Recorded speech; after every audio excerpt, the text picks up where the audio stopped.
graça e paz. Vamos orar. Pai querido, muito obrigado, Pai, porque o Senhor tem nos sustentado, nos alegrado de poder estar gravando a Tua palavra, Pai. Que a nossa vontade é que muitos conheçam a Tua palavra e conheçam o Senhor, Pai. Continua conosco, Paizinho. Nós te agradecemos em nome de Jesus. Muito bem, vamos pedir que vocês se inscrevam para que o nosso canal possa ficar mais forte. E também deem um gostei ou não gostei. Nós estamos estudando esses tempos as cartas de Paulo, cartas ou epístolas do apóstolo Paulo, as cartas que ele escreveu para as igrejas, as cartas que ele escreveu para os pastores, 3 pastores, e a carta que ele escreveu a um amigo pessoal.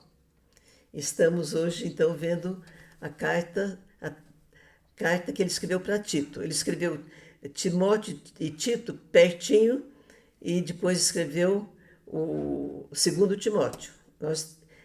Na Bíblia, Tito está da 3ª carta pastoral. Tito quer dizer louvável. O nome de Tito não aparece em Atos dos Apóstolos, mas aparece nas cartas. Em 2 Coríntios, aparece o Tito, companheiro de Paulo. No capítulo 2, 2 Coríntios 2, 7, 8, ele registra que Tito está com ele nessas viagens. E em 2 Timóteo, no capítulo 4, que nós já vimos também. A carta de Tito se assemelha à primeira carta de Timóteo, quando Paulo tinha deixado o Timóteo em Éfeso e Tito na ilha de Creta, tomando conta dessas igrejas que estavam nascendo e estavam precisando de uma orientação segura. A carta a Tito foi escrita quando Paulo estava vindo de Roma. Ele foi solto após a sua primeira prisão e foi escrito pouco antes de 1 Timóteo. E a carta, como todas as cartas dele, começa o destinatário, para quem que Paulo está escrevendo. Então ele escreve: Paulo a Tito, verdadeiro filho segundo a fé. Paulo escrevendo para Tito. Tito havia se convertido através de Paulo. Então, verdadeiro filho segundo a fé, graça e paz. E ele diz na carta: eu te deixei em Creta para pôr a casa em ordem. Era uma igreja nascente, mas já tinha os problemas, porque vinham os judaizantes, pessoas com outras crenças, e a própria igreja, a formação das famílias. Então, te deixei em Creta para pôr em ordem a casa. Primeira coisa era constituir presbíteros, uma liderança segura. Então, ele passa a descrever os deveres e qualificações desses líderes. O presbítero deve ser irrepreensível, despenseiro de Deus, tenha uma só mulher, não arrogante, não dado ao vinho, não violento, não cobiçoso. Tem mais qualidades, más qualidades, mas antes o presbítero seja hospitaleiro, justo, piedoso, apegado à palavra, apto a ensinar, a exortar, a convencer. Qualidades para uma liderança forte, para uma igreja forte. Segundo assunto que Paulo traz para Tito, para calar os falsos mestres, os judaizantes, as falsas doutrinas. Tem o caso lá quando eles quiseram circuncidar Tito e Paulo falou: não precisa. Quem se converte agora não precisa fazer circuncisão. Então, esses falsos mestres que vinham obrigando os que se convertiam a ser circuncidados. repreende-os severamente. Não se ocupem com fábulas judaizantes, nem com mandamentos de homens. Paulo diz assim: eles professam a Deus, mas negam por suas obras.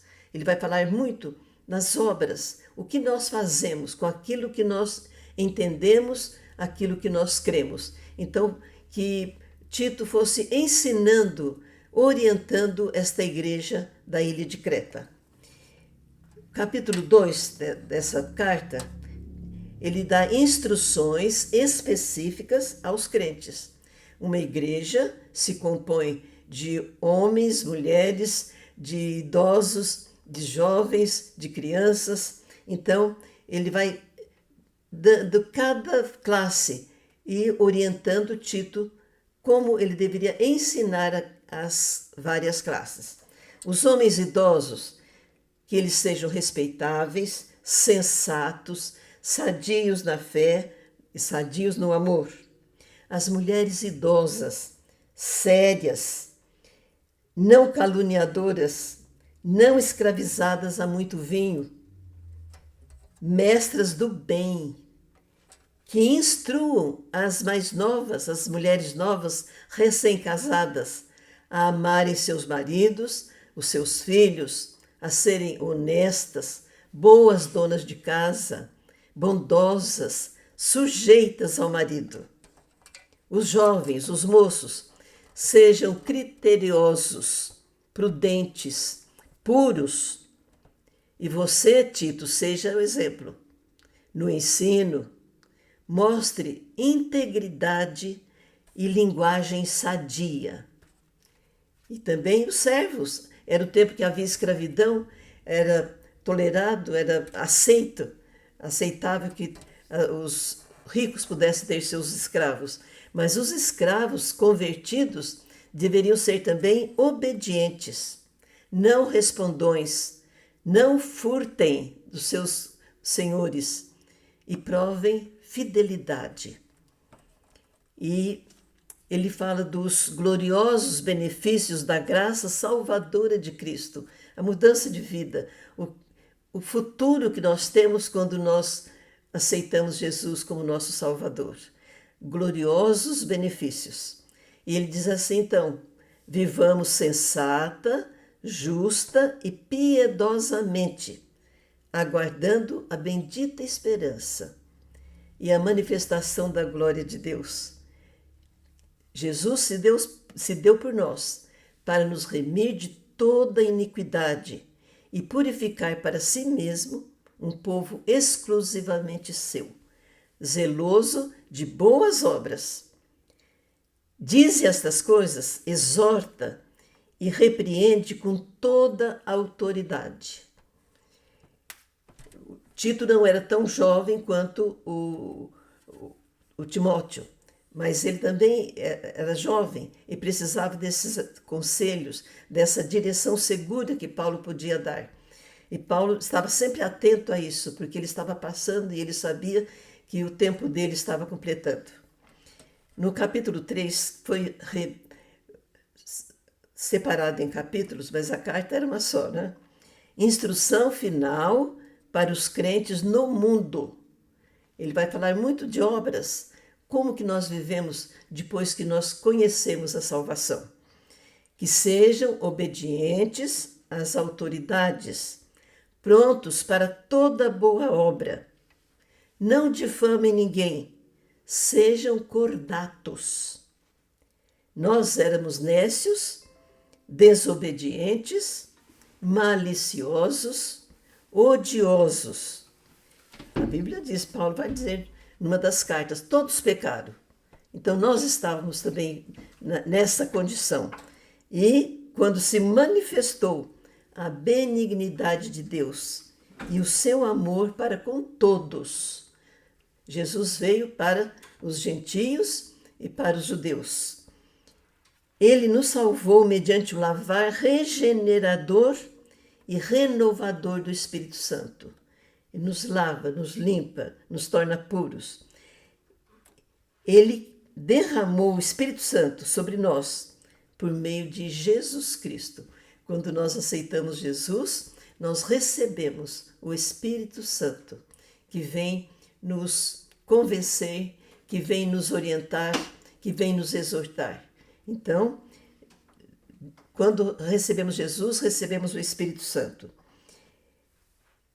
E Paulo fala para Tito: quero que você faças a afirmação no tocante a estas coisas, que os que têm crido em Deus sejam solícitos na prática de boas obras. Aquele que se converte tem que mudar de vida, tem que deixar as coisas do velho homem, para que ele fale aquilo que Deus quer que nós sejamos, parecidos com Jesus. Evita discussões insensatas, debates sobre a lei. Evita o homem faccioso, aquele que gosta de separar as turmas, as famílias. Admoesta-os primeira e segunda vez. E depois você pune. Não deixe que ele não obedeça à sua autoridade. Faça o possível para vir me encontrar em Nicópolis. Eu decidi passar o inverno ali. Providencie tudo para a viagem de Zenas e de Apolo. Que os nossos aprendam a dedicar-se à prática de boas obras em favor dos necessitados. Que os nossos sejam frutíferos, igreja produtiva, igreja em pureza. Todos que estão comigo saúdam os que nos amam na fé. A graça seja com todos vós. E Paulo encerra a carta de Tito. E nós estamos lembrando, então, das cartas pastorais, da orientação segura que Paulo podia dar. E que ele tinha urgência, porque ele sabia que havia um grande território a ser visitado ainda. E ele tinha a perseguição, primeiro dos judeus e depois de Roma. E as cartas estão andando pelo mundo todo. Em todos os lugares está chegando o Evangelho, levando as cartas de Paulo, para que as igrejas sejam pontos, agências do reino de Deus.